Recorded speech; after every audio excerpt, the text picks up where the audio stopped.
Class, ginawa niyo ba yung in-assign ko sa...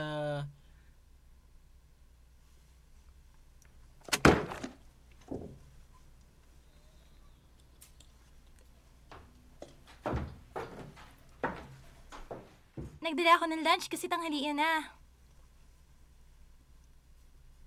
Gusto nyo?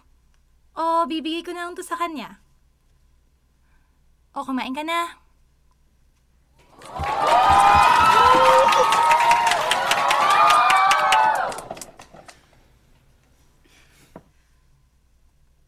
Alam ko, pinapahirapan niyo siya bilang math teacher niyo.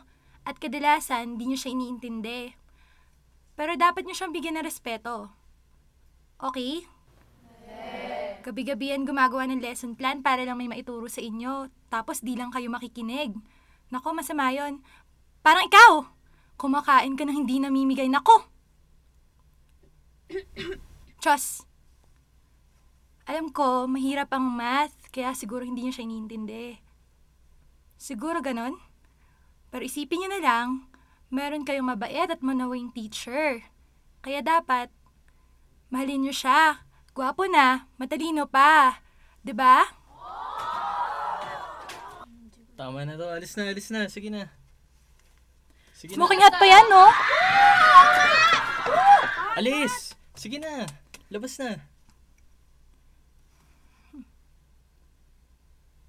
Hanggang alas 4 ka pa pala. Makinig kayo sa kanya, ligaan niyo siya. Mamaya na lang, sige na, sige na.